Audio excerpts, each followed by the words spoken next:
আসসালামু আলাইকুম প্রিয় ভিউয়ার্স। আজকে আমি এসেছি আমাদের ঢাকা ক্যান্টনমেন্টের মধ্যে একটা প্রজেক্টে, যেখানে আমাদের 315 কেভি একটা সাবস্টেশন আমরা প্রতিস্থাপন করব। তো আমাদের সাবস্টেশন এবং প্যানেলগুলো চলে এসেছে। তো আজকে আমি আপনাদেরকে দেখাবো একটা 315 কেভি সাবস্টেশনের কি কি প্যানেল থাকে। তো চলুন দেখি প্রথমে আমাদের যে এইচটি প্যানেল, হ্যাঁ, যেটাকে আমরা বলি এইচটি সুইচ গিয়ার। এটা অটো পাওয়ার কোম্পানির তৈরি করা। তো 630 অ্যাম্পিয়ারের একটা এলবিএস। হ্যাঁ, তো আমরা একটু ভিতরে ঢুকি, আমরা ভিতরের ইন্টারনাল পার্টসগুলো আমরা একটু দেখব। দেখেন, এটা একটা এইচটি সুইচ গিয়ার 630 অ্যাম্পিয়ারের এলবিএস। এর ভিতরে কি কি পার্টস থাকে আমরা একটু দেখব এখন।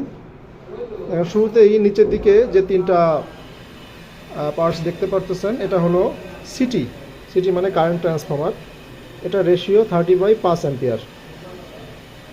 আর ঠিক তার উপরে আছে তিনটা হাই ভোল্টেজ এইচআরসি ফিউজ। এখানে আমরা ইউজ করছি 63 অ্যাম্পিয়ার এইচআরসি ফিউজ, 63 অ্যাম্পিয়ার। আর ঠিক তার উপরে যে দুইটা পার্টস দেখা যায়, এটা হচ্ছে পিটি। PT ratio